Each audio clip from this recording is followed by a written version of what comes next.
Now, I mentioned earlier that last Sunday, Fox aired the top 25 moments in SmackDown history. They counted down from number 25 all the way to the number 1 moment. And the way they described it was a look at the 25 moments that defined SmackDown, ranked according to their significance to the brand. Okay, this was part of their promotion heading into the season premiere of SmackDown on Friday.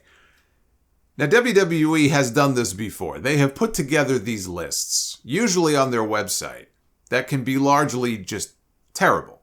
And they know they're terrible. But they do it for the engagement, and it usually works like a charm, right? It gets people riled up, and then they offer their own lists, and they comment, and that's what they're going for. So I decided to take the bait again, because it's good content. But even if you follow the criteria that they used for this is a seriously flawed list. So I'm going to run through the countdown, and then I'm going to offer my own list, since it's been a while since I put together a good list here. I worked on this during the week.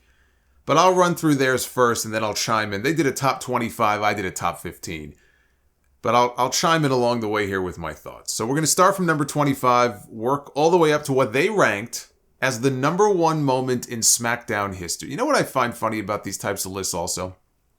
They'll do these things, and years will go by, and they'll do the same list, right? So maybe this is top 25. Maybe they've done a top 10 or a top 20 in the past. Top Raw moments, top SmackDown moments. Their own lists are so contradictory, it's just hilarious.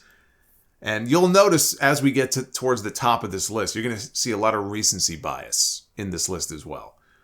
But number 25, they have Stone Cold Steve Austin destroying the DX Express from April 27th of 2000. So this was Austin's first appearance on TV since spinal fusion surgery. I mean, I think he did a sit-down interview with Jim Ross, but his first real appearance on TV since he had the neck surgery. And it was on a taped SmackDown, and I don't know how many times they shot this, or I remember it just looked edited all to hell when I watched it for the first time, but this was right before the Backlash pay-per-view, where he was supposed to be in The Rock's corner. Rock was going to be wrestling Triple H. And he dropped, what was it that he dropped? No, he blew up the DX Express. He dropped something on it, and then he blew up the bus. That was the bus that DX drove around it. So they have that at number 25. Number 24, Kurt Angle sings Sexy Kurt with Sensational Sherry. This was March 24th, 2005. And this was a great segment, because they were on the road to WrestleMania 21. It was going to be Kurt Angle against Shawn Michaels, which would end up being one of the greatest WrestleMania matches of all time. And Kurt was basically telling Shawn, anything you can do, I can do better. So on this episode of SmackDown, he brought out Shawn's old manager, Sensational Sherry, the same Sherry who sang his theme song. And together, it was mostly Kurt, but she did the opening, what do you even call it, right? She sounded, it was like nails on a chalkboard here when she opened this. I love Sherry, but Kurt Angle sang Shawn's song, and he talked about how he made, Marty Jannetty tap out to the ankle lock. His ankle still hurts. I'm just a sexy Kurt. I'll make your ankle hurt. This was just high comedy here. This was Kurt Angle at his peak. So that was number 24. Number 23, Eddie Guerrero's WWE title celebration, February 19th, 2004. This would have been the SmackDown after Eddie beat Brock Lesnar to win the WWE Championship, and obviously that was a very cool moment, very emotional moment. Number 22, Carmela cashes in Money in the Bank, April 10th, 2018. So Carmela became the first woman to cash in Money in the Bank. This honestly may have been the funniest cash-in of all time, because if you go back and watch this, Mike Chioda is the referee. Carmela comes out to cash in. She's screaming at the top of her lungs, right? Cash it in, cash it in. And Mike Chioda has a look on his face like he just awoke from a 6-year coma. He's like, what? You want me to do what? Are you sure? And she is just losing her mind. This was very funny. Whether it was intended to be, and it had to be. It was almost like a rib on her. Finally, Chioda goes over and says, okay, she's cashing in, and then I think she kicked Charlotte in the head once and won the championship. So that was number 22. Number 21, Brock Lesnar uses a forklift March 18th, 2022. This is when he tried to impale Roman Reigns and the rest of the Bloodline. Number 20. Randy Orton sends The Undertaker to hell. November 29th, 2005. This is when he had Undertaker hanging out the back of a lowrider that was in the aisle. And he put the car in reverse. And he backed it all the way through the set. And the set exploded. And they had pyro shoot off. It was like a whole big, oh my God, The Undertaker's been blown up. Number 19. Becky Lynch against Alexa Bliss. Steel cage match. January 17, 2017. This was the first ever SmackDown Women's Championship steel cage match. And this was during the period where Mauro Ranallo was doing commentary with JBL, so he was on the call for this. And it featured the return to WWE after many years of Mickie James at the very end. She dressed up as a luchador for some reason. I don't remember why. But she was La Luchadora. And she helped Alexa Bliss win before Becky ripped the mask off and we saw that it was Mickie James. Number 18, Bayley destroys her Bayley buddies. October 11th, 2019. This was the night that Bayley turned heel and she slaughtered her wacky wailing inflatable tube men. Broke my heart. And then she beat Charlotte that night to win back the Women's Championship that I think she lost a few days before this at Hell in a Cell. Number 17, the Usos, record-breaking tag team title win over the New Day, November 11th of last year. This is when they bested the New Day, and they became the longest reigning tag team champions in WWE history. Number 16, coronation of King Booker, May 26, 2006. Did I do a good job? I hope Booker hears that. I hope I did a good job. May 26, 2006. I don't know if save is the right word to use here, that the King Booker stuff saved his career, because that implies his career was in the toilet, which is not accurate, but Booker didn't have a lot going on during this period. And this gimmick, this character, King Booker and Queen Sharmell, this breathed new life into him. And it won him a world title in 2006. And he himself has called this the best run of his career. Number 15. Brock Lesnar against Kurt Angle in an Iron Man match, September 18, 2003. This is one of the best Iron Man matches of all time. It is one of the best SmackDown matches of all time. Lesnar beats Angle 5 falls to 4. And just think, Kurt went out there and worked that match that day. It was the day after his sister died of a heroin overdose. So if you watched his biography, or the new documentary on Peacock, but it was in his A&E biography as well, he talks about his sister and the whole situation with her addiction, and you could tell how emotional it was. And he went out there 24 hours later and had that kind of match. He had that kind of performance over the course of 60 minutes with Brock Lesnar. It's unbelievable. Number 14, Seth Rollins invades the home of Edge. Yes, they put this over Kurt Angle against Brock Lesnar in an Iron Man match. This was October 1st of 2021. And this was Edge. He was in the arena, but he was watching as Seth Rollins was shown breaking into his home, and he was drinking some orange juice and eating an apple. And I think this was probably the one where after Edge was talking to Beth on the phone, and he mentioned he's got David and Daniel going over. It was a reference to FTR, because that's their real names, and he's friends with them. And yeah, they decided that this was the 14th best moment in SmackDown history. Number 13, Shawn Michaels mocks The Undertaker, March 27th, 2009. This is when Shawn came out, dressed in all white. He was making The Undertaker entrance. And this was the promo that he cut on The Undertaker leading into their match, the greatest WrestleMania match of all time at WrestleMania 25. And then at the end of it, they played his music and he took all the clothes off, and that was the Heaven and Hell entrances they did for the match at WrestleMania, where Michaels, dressed in all white, descended from the heavens, and Undertaker in all black, he rose up from hell. Number 12, AJ Styles wins the WWE title, November 7th, 2017. Finally, our long national nightmare over, as AJ Styles ends the reign of Jinder Mahal. This was a taped episode of SmackDown from the UK. And I believe this was the first time that the WWE Championship changed hands outside of North America. And I think it was, 2 weeks later maybe, that AJ wrestled Brock Lesnar. They had that great match at Survivor Series when they were doing the Raw champion against the Smackdown champion. And there was a lot of talk. Brock didn't want to wrestle Jinder Mahal, and that's why they did the title change when they did. I don't know if that's accurate or not, but it was long since time to get the belt off of Jinder Mahal, and AJ Styles was a fine choice to be champion, and that was a big moment on that show. I don't remember the match being anything special, but the moment itself, and that being the first WWE title change outside of North America, makes it a significant moment. Number 11, Tribute to the Troops, from Christmas Day 2003. This was the very first one. They flew to Baghdad, they set up a ring, and they put on a show for the troops over in Iraq. Number 10, Sami Zayn and Kevin Owens reunite, March 17, 2023. That was this year. This was Sami Zayn. He was pleading with Jey Uso after turning on Roman, and Usos attacked him anyway. Kevin Owens finally saved his old friend. They hugged. That set up the main event for night 1 of WrestleMania this year. Number 9, they had the celebration of Kofi Mania from April 9th, 2019. That was after Kofi won the championship from Daniel Bryan at WrestleMania. Number 8, they have the Booker T. Steve Austin supermarket fight, December 13, 2001. Kind of low. Very low. Lower than it should be on this list.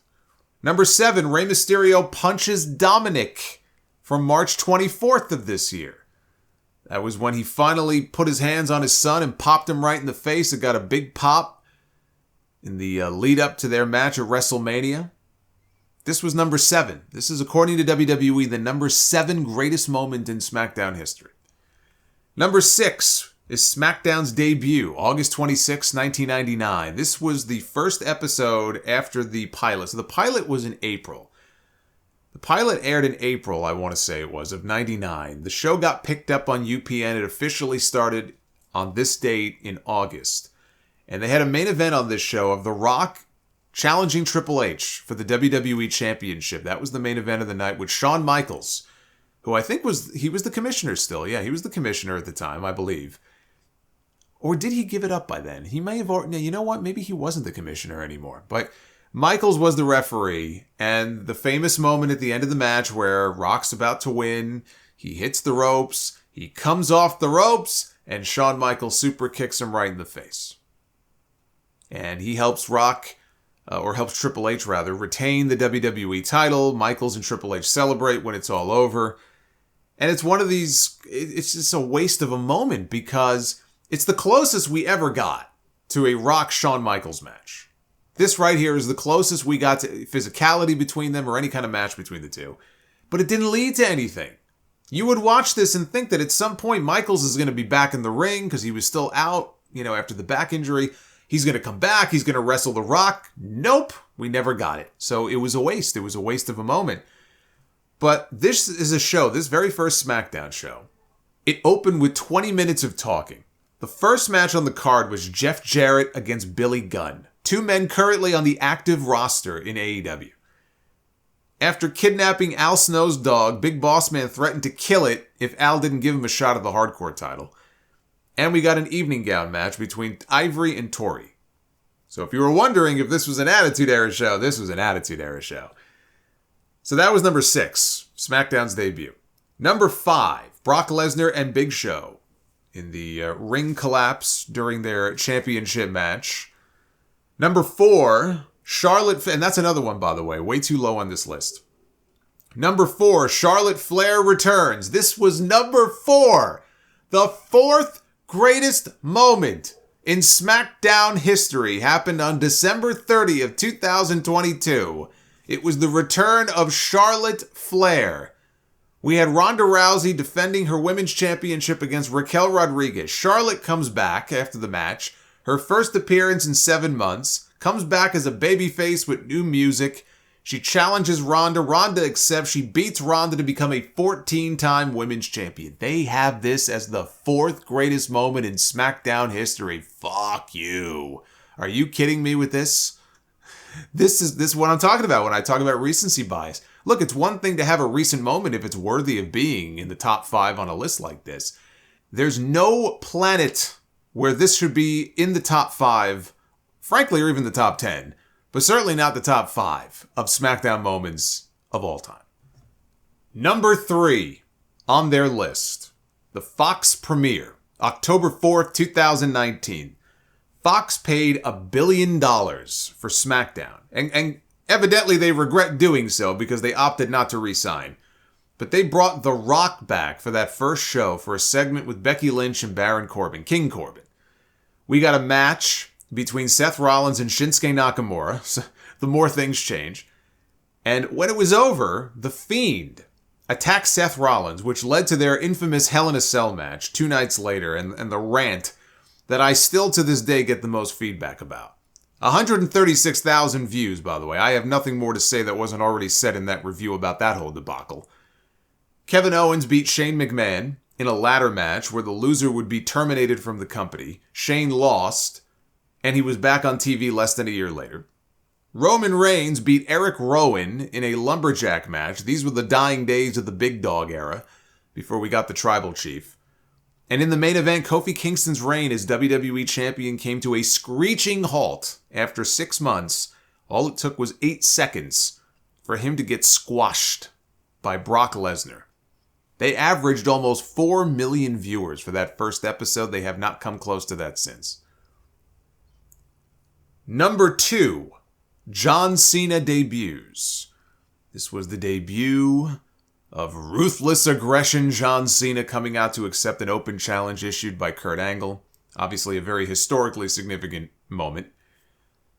And the number 1 greatest moment, greatest and most significant moment in SmackDown history, according to WWE, was Jey Uso leaving the Bloodline on June 16th of this year. This was the segment where Jey told Jimmy that he's out of the Bloodline. Like, you out, and I'm out too. And he super kicked Roman in the face, and everybody cheered. This was great. It's a great moment. But was it the best SmackDown moment of all time? Or the most significant moment in SmackDown history? Absolutely not. It wasn't even the best Bloodline segment. So that was WWE's list. And you can see with some of those high up picks on this list, the recency bias that's involved here. But this is what they do when they do these lists, because they want to appeal to the current modern audience and not just the old school audience that remembers all those great moments from 20 years ago. And those were great, but they have to stick some current ones in there as well. It's just the order of some of these, it's mind-boggling to me. But that's their list. Everybody's going to have their own list, right? That's their list.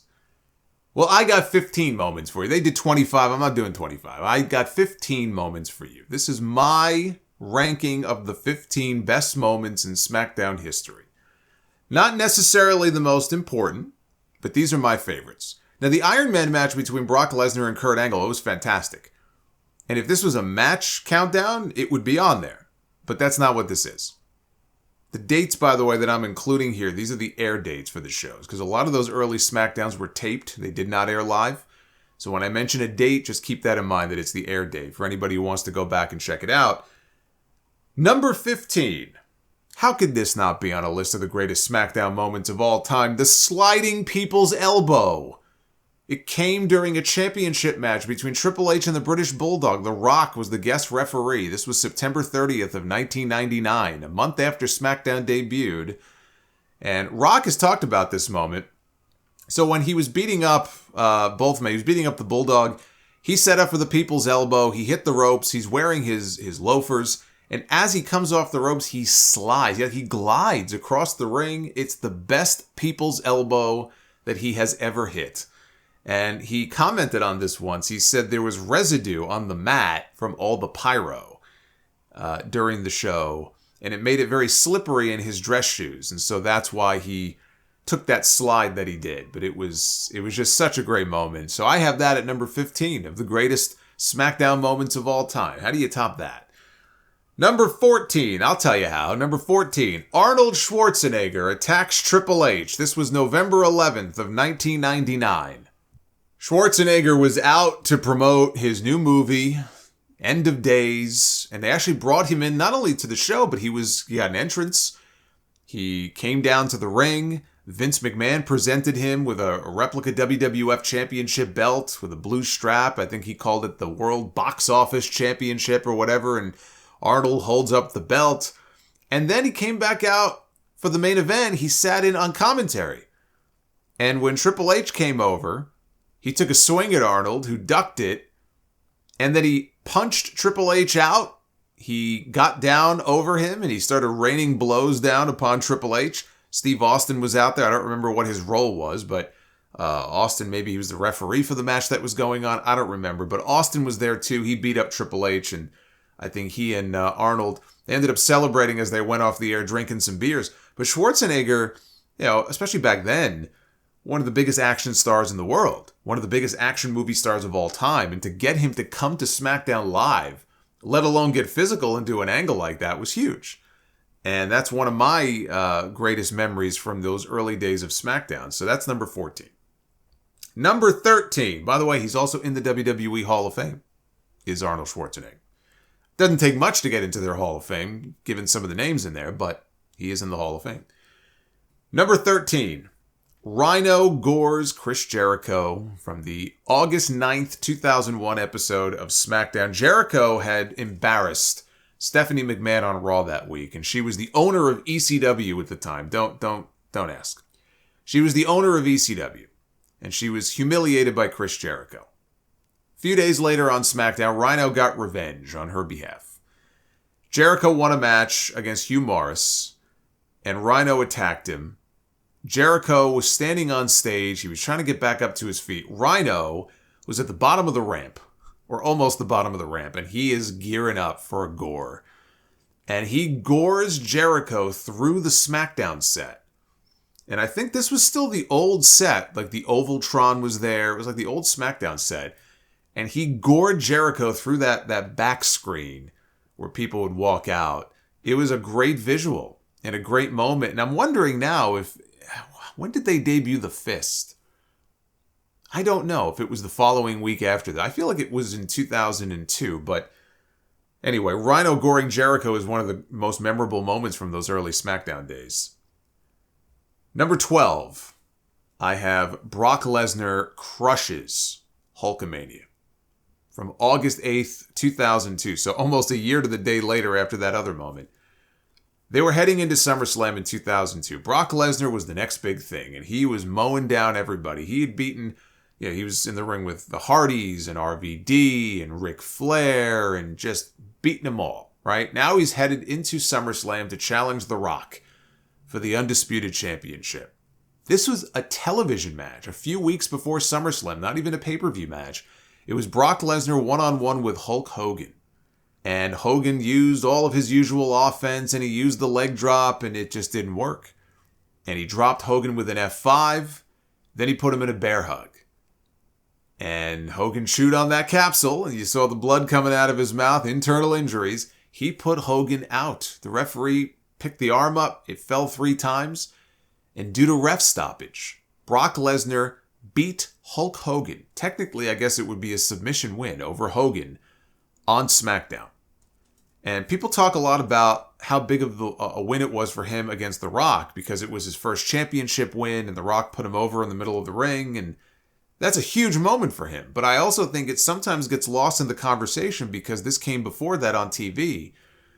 Beating Hulk Hogan, even at that point, Hogan was doing some jobs and Hogan was older at that point, but still, it's Hulk Hogan. And it wasn't just that Brock Lesnar beat Hogan. He should have beaten Hogan.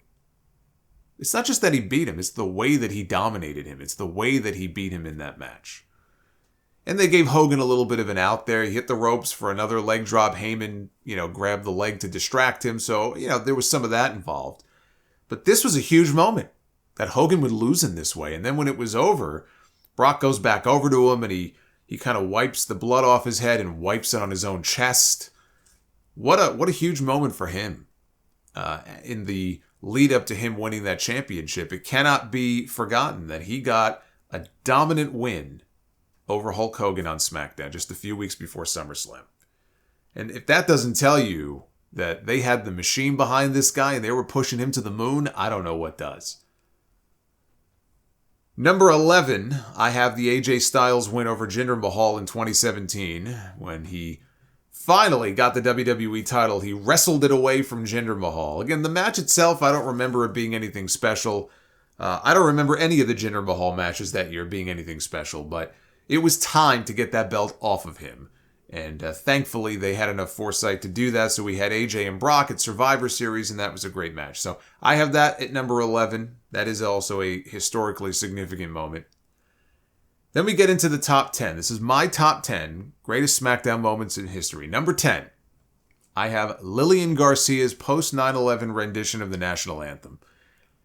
WWE ran their first event post 9/11 2 days after the terror attacks. So it happened on September 11th.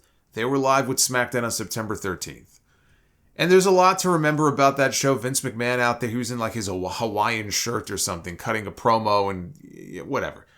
The moment that I remember, it isn't even his promo. The moment I remember was Lillian Garcia in the middle of the ring by herself with the entire roster on stage and on the ramp. I think Vince and Rock were in front. Everybody was out there, and she sang the national anthem. And to me, it's the greatest rendition of the national anthem that I've ever heard from her, and maybe anybody else. And part of that is also just the timing of it, is what makes it so emotional.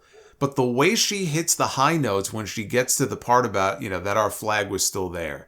I don't know that that's usually a part where people go up on that, but she did. But just that part in particular, it was a very emotional thing, even to go back and watch it now. And I'm sure they must have it up on their YouTube channel, to go back and listen to that in the context of when it was happening. And then you see how emotional she was at the end of it and everything. It definitely belongs in the top 10. You could put it at number 1. You could put it at number 10. I believe it belongs in the top 10. Now, for context here, WWE did put out a DVD in 2009. They released its 10-year anniversary of SmackDown DVD. They had the post 9/11 tribute show as the number 1 moment in SmackDown history. On their list now, they don't even have it in the top 25. And that's why it's hard to take their list seriously. Because there's just these wild swings where how do you justify that, having a list? And I know it's put together probably by different interns, but the company itself is putting these lists out, and you're going to have that at number 1 and not even have it in your top 25 on this one. It just doesn't make sense. For me, though, it is a top 10 moment. Number 9, Edge cashes in on The Undertaker. May 11th, 2007. Undertaker had beaten Batista earlier that night in a steel cage match, or I don't even know if he beat him. I think they both hit the floor at the same time.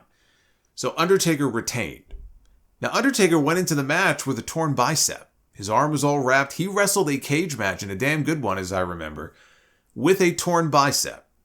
Retained the championship. He got attacked by Mark Henry when the match was over.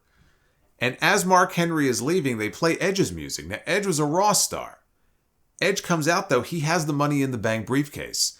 And he comes out, he cashes in successfully, and he wins the World Heavyweight title from The Undertaker. And that's when Edge really took SmackDown as his own. He became the face of SmackDown, which was smart because it got him away from Triple H on Raw, which would not have ended well for Edge. The best thing that could have happened to him was to get him the hell away from Triple H and let him take this brand on his shoulders and run with it. And that's what he did. But there's more of a story to this, too, because Edge did not win the Money in the Bank briefcase that year. The Money in the Bank briefcase that year was won by Ken Kennedy. And Mr. Kennedy was scheduled to cash in that night and beat The Undertaker to become the World Heavyweight Champion once they realized that The Undertaker was hurt. And they had to get the belt off of him. It was supposed to go to Kennedy. Unfortunately for him, a few days before, he got hurt. I think it might have been a house show match. They thought he had a very severe triceps tear. And they thought that he was going to need surgery, and like The Undertaker and his bicep, he was going to be out for a very long time. That turned out not to be the case. I'm trying to remember if it was like a deep bone bruise or something, but the injury turned out to not be nearly as serious as they thought. And Kennedy was back in the ring wrestling, I think, less than 2 months later. But they panicked. Well, we got to get the briefcase off of him. So they put together this match on Raw that week. Edge beat him in 7 seconds and won the briefcase. And so Edge went on to win the World Heavyweight Championship. So who knows how different his career might have turned out if they went all in with him and Kennedy beat The Undertaker. He had a run as the World Heavyweight Champion. Would things have turned out differently for him? Maybe yes, maybe no. We'll never know for sure. But I mean, what a way for it to go down. They think you're hurt. You're not really hurt, but you didn't know that. And they took it away from him for no reason at all. But Edge was the beneficiary of it because he took that title and he ran with it. And he headlined WrestleMania the following year with The Undertaker and lost the belt back to him. Number 8, Sexy Kurt with Sensational Sherry. They had this at like number 24 on their list. I'm sorry. Sexy Kurt is easily a top 10 moment in SmackDown history. I will hear no differently from anybody else. This is indeed one of the greatest moments in SmackDown history. And as Kurt Angle said, anything that Shawn Michaels could do, he could do better. Number 7, Billy and Chuck had their wedding, or I guess they called it a commitment ceremony. This was on September 12th, 2002. This segment has not aged well, especially if you include the crowd reactions to some of the moments in this segment and some of the things that the people in the building were said to be chanting that night that I will not repeat. It's not a good look for WWE. And honestly, even then, it wasn't like the Billy and Chuck storyline was this great weekly television that they were doing. They got a lot of publicity for this, though, in the build-up to this wedding segment. And they even pulled the wool over the eyes of GLAAD. They hoodwinked GLAAD into supporting what they were doing until GLAAD realized that they weren't in on the joke. And this was actually the opposite of this great progressive thing that they thought it was. Because they were consulting with WWE on the storyline, and they helped them get mainstream media coverage for it. And then later on, after it was over, they said that WWE lied to them when they promised that Billy and Chuck would actually be getting married on the air. But the reason that I put this on the list is more for the twist at the end. I didn't even really care much for the gimmick, but the twist at the end here earns it a place, I think, in the top 10 moments in SmackDown history because it was really well done. They surprised me. They surprised a lot of people. It was a genuine surprise, but the way they pulled it off was so well done. The minister reveal. The one, officiating the ceremony, the justice of the peace, or whatever you want to call him, was Eric Bischoff. But it was Eric Bischoff under some very heavy prosthetics. And he sounded very weird. He was speaking very slow. He sounded like a weird old man, but I don't think anybody figured that it was Eric Bischoff. You couldn't tell, you couldn't see just looking at him that it was Bischoff underneath all the prosthetic stuff. But the way they did the reveal at the very end. So the people who don't know, Billy and Chuck, it was insinuated obviously that they were in a gay relationship. They were going to get married. They were managed by Rico. He was their manager. He was their wedding planner. And in the end, it's revealed that it was all just a publicity stunt. But Rico was letting it get a little too close to the end. And they're like, whoa, hold on a second here. Rico, this has gone too far. Like, we're not really in a relationship here. We're just supposed to be a publicity stunt. You're letting this go way too far. And Rico says, you've ruined it. My masterpiece, you've ruined it. Eric Bischoff chimes in and goes, I forgot the exact line, but he said, it doesn't matter whether it's, you're married or together for 50 years, or if it's just 3 minutes. And that was the signal on Raw, because Bischoff was the general manager on Raw. That was the signal whenever he had 3-minute warning come out, Jamal and Rosie, and these two big Samoans would come out from the crowd and they would beat people up. That was the gimmick. So he says 3 minutes, and you could hear some people in the crowd are like, wait a minute. And then he starts to pull all the prosthetic makeup off, and it reveals that it's Eric Bischoff, and Stephanie McMahon is in the ring. She's got this shocked look on her face. Here come Jamal and Rosie. They crash the party. They attack Billy and Chuck.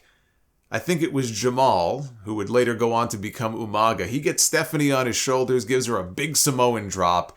Here comes the rest of the SmackDown roster because the Raw guys just ambushed SmackDown. And their general manager. They laid out Stephanie McMahon. This was the war between Bischoff and Stephanie as the warring GMs. And so the other roster members, I think Eddie Guerrero ran out, John Cena ran out, and they chased the Raw guys away. So the plot twist there at the end, and this was in the early days of the brand split, was excellent. And Billy Gunn has claimed that he didn't even know it was Bischoff under all the prosthetics. They were really keeping it on the down low, and he didn't know that it was Bischoff. And then after this, Rico defected to Raw, and he managed Jamal and Rosie. But just a very, very well done twist at the end of this segment. Number 6. See, just to show you that I'm not biased against all the current stuff. Number 6 on my list, 6th greatest moment in SmackDown history. I thought about putting this a little bit higher on the list. I settled at number 6. Was a Bloodline segment from the October 28th, 2022 episode of SmackDown from last year. And it was, in my opinion, the greatest of all the Bloodline segments. Roman Reigns is in the ring. Paul Heyman is there, Solo Sikoa, the Usos, and Sami Zayn, the honorary Us. Roman wants the Bloodline to hash out their differences, specifically Sami Zayn and Jey Uso, because Jey Uso did not like Sami Zayn. And so they're going back and forth. Roman is standing in front. He's got his head bowed as these two, bird brains are arguing behind him. And Sami Zayn says, "The tribal chief wants peace. What's your problem with me? The tribal chief wants peace." And Jey Uso just snaps and goes, "I don't give a damn what the tribal chief says." And Roman's head just snaps up, and everybody in the crowd, you can hear the reaction, right? And just the way he snapped his head back up, like he can't believe what he just heard. And he turns around, and everyone's just, oh boy, here we go, right? And Sammy's like, "Roman, just calm down. He didn't mean it. Jay didn't mean what he just said, right? He didn't mean it." And then from that point, it just devolves into Sami Zayn doing his best to crack every single person in that ring up. He says, "Jay, he's just not feeling very Usy." And it all breaks down after that. Jey Uso is standing there. This guy is out there fighting for his life. He has no place to hide. He's trying to cover his mouth. He puts his head in his hands at one point. He tries to turn around, but dude, there's no wall behind you. There's people behind you. You can't escape. Roman is laughing. Roman Reigns is trying not to crack up. He's smiling. He's laughing. Paul Heyman is watching this. He's leaning against the ropes. He's got a smile on his face. Jimmy Uso trying not to crack up. They didn't really have Solo on camera. He does a better job than most of trying to keep it together. But this was what Sami tried to do every single week. He tried to crack these guys up. And more often than not, he succeeded. But this right here is where they all lost it. They stood no chance. And Roman's like, "I'll tell you what I'm going to do. I'm going to take away, see that honorary on Sammy's shirt? I'm going to take that honorary away. I'm going to make him a full-blown Us." And then he goes, "And we're going to change his name. We're going to change his name to Sami Uso." And the camera zoom and just the expression on Sammy's face, it's so wholesome and it's just priceless. I loved everything about this segment. Absolutely fantastic television. Even to this day, and there have been a lot of great Bloodline segments, this is my favorite of all of the Bloodline segments. Now we get into my top 5. The number 5 greatest moment in SmackDown history. The debut of John Cena from June 27, 2002. This was days after Kurt Angle made Hulk Hogan tap out at the King of the Ring. Vince McMahon introduced Kurt. He's still wearing the headgear with the fake wig after being shaved bald by Edge. But this is the segment where he sheds the wig. During his promo, he embraces the baldness, and he issues an open challenge to any young, up-and-coming talent that he's never faced before. And John Cena comes out. And this was during the Vince McMahon, "I want to see ruthless aggression." So he says ruthless aggression. He slaps Kurt in the face. They have a match. For his first match on TV, he didn't look half bad. Cena did. He lost. But this is a very historically significant moment here. And I thought that it was a good introduction to John Cena, who still almost lost his job a few months later. It's not like it was off to the races with John Cena. He still almost got fired. But I have that as number 5. And if we're simply going by significance of the moment, then this really should be top 3.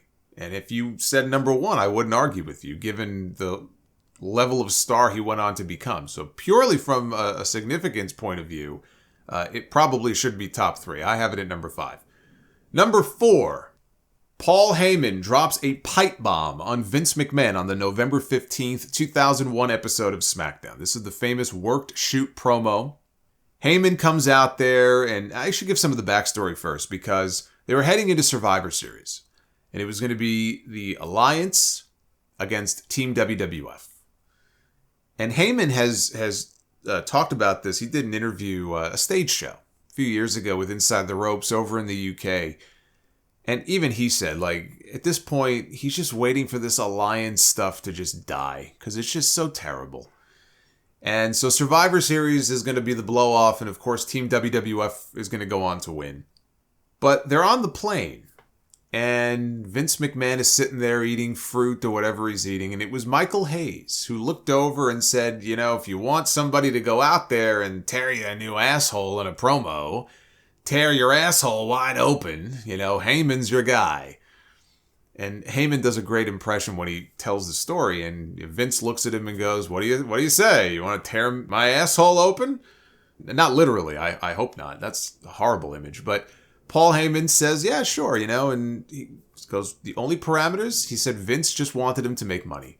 He goes, is there anything that's off limits? You want to know what I'm going to say? Vince is like, nope, go out there and make me money. Because this was going to be, I think, the go-home Smackdown to Survivor Series. So they really wanted to send it home with a big push. And Heyman came up with this promo where he talked about how Vince basically stomped out all the territories, and he used Hulk Hogan's blood to build Titan Tower, and he sold out Bret Hart to buy a plane with his logo on the side of it. You know, he took Shawn Michaels' smile, and he made himself a billionaire off of his father's hard work, because Heyman worked for his father. He was a photographer and got paid by Vince Sr. And you made wrestling a dirty word. Then he talked about how you stole everything that ECW created when Doink the Clown was running around with green hair. Steve Austin was drinking his first beer in ECW. And while Bobby Heenan and Gene Okerlund were dancing and singing Tutti Frutti, ECW was creating attitude. Screw you. Screw your family. He pulled his hat off and threw it at Vince. You flaunt your affairs in front of your children. Remember that part, right? And then he looked over at Taz. And he goes, look at Taz. Look at Taz. This man was a machine. He was a wrestler. He was a real wrestler. And now he's a fat commentator and not even a good one. And, of course, Taz gets up. He goes in the ring and he chokes out Heyman. But when Heyman tells the story, it's great because he tells Taz, too. He says, you know what the cue is, right? Where you're going to get up and come in and choke me. And Taz goes, no, I don't. And he goes, oh, you'll know it when you hear it. And he told Taz, look, when you put that choke on, you got to make it look good. And he said, boy, Taz, he laid that choke in all right. He almost went out on that choke. So this is one of the all-time great moments in SmackDown history. Not even a mention in their own top 25 list. And again, Heyman, when it comes to this whole art of the shoot or the work shoot, he talked about the fact that anybody can do a shoot promo, like the Vince Russo shoot promo. Who cares? Somebody comes out and airs their grievances, they're shooting. It's like, who cares? But if you can weave storyline into it and take elements of truth, but also weave it into the story that's being told and use it to actually make money and sell tickets or sell pay-per-views. In his view, that's what makes a successful shoot promo. And he's right. You know, it makes a lot of sense. You know, anybody can come out and just start ranting like a maniac. But if you take the real elements of it and can use it to actually get people to want to see a match or a pay-per-view, or in this case, like, oh man, Paul Heyman, man, I want to see this guy get his ass kicked. You know, I want to see the Alliance get their ass kicked.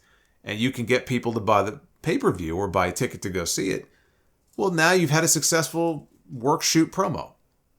And this is one of the more masterful ones that we've ever seen on WWE television. So that's number 4. Number 3 is actually something that happened later that same night on that same episode of SmackDown from November 15th of 2001. This was days before the winner-take-all match at Survivor Series. We got the greatest SmackDown ending of all time. It was a main event of Rock and Chris Jericho against Steve Austin and Kurt Angle.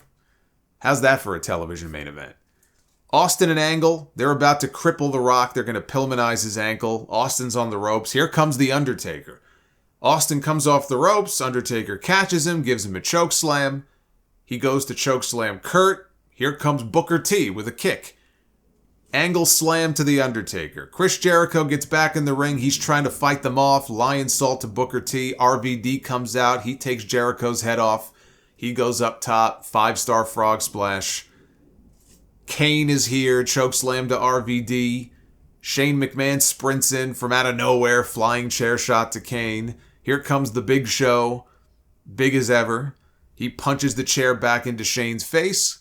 Angle delivers an angle slam to the Big Show, who is very big at that time. So that was very impressive. Rock is stalking Kurt. Turns around. Rock bottom.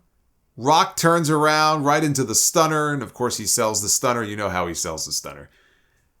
Yes, it was finisher spam, but look at the carnage. Look at the star power. All the Hall of Famers that are involved here. Go back and listen to the crowd. Watch the crowd. This is still the greatest SmackDown ending of all time. Even 20 plus years later, this right here, this is the best ending of all time. Number 2 is the Stone Cold Booker T Supermarket Brawl from December 13, 2001. This is just fun. I mean, look, at the end of the day, we're talking about fun.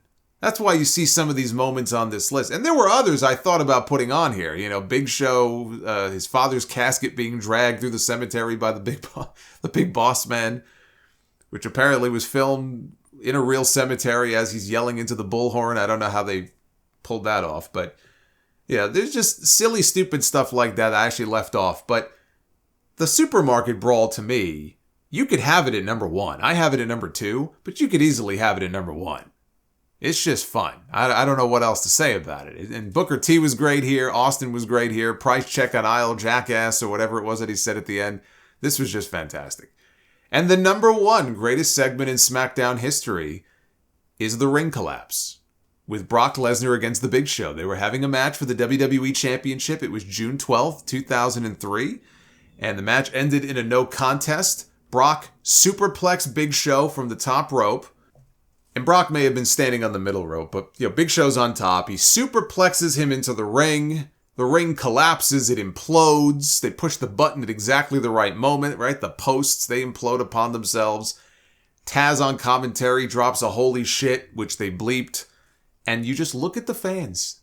Look at the reaction of the fans, because this was the first time. Now, we've seen this at least 2 times since, I want to say. I know Mark Henry and Big Show, I think, may have done the same thing. And I feel like we've seen the ring implosion happen at least twice since then.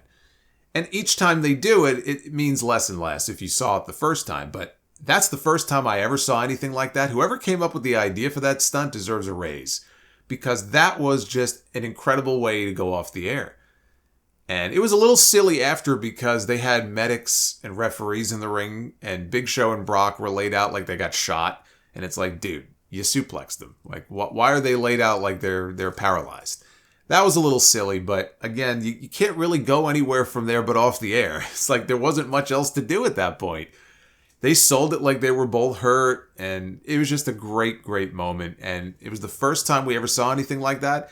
When I think of SmackDown, that's the moment I always think of first. I always think of the ring collapse. It was just an epic moment that had never been done before.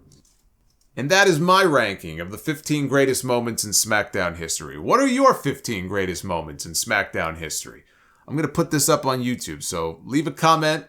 Or if you're listening to this, send me a tweet or an email or something. Let me know what you think of my list, or what your list might look like. Of course, it's all subjective, but there were some entries there on that WWE list that made me raise an eyebrow or 2 or 3 or 4 if I had 4 fucking eyes, and it's just ridiculous. But anyway, I hope you enjoyed it. Been a while since I've done a good list like that.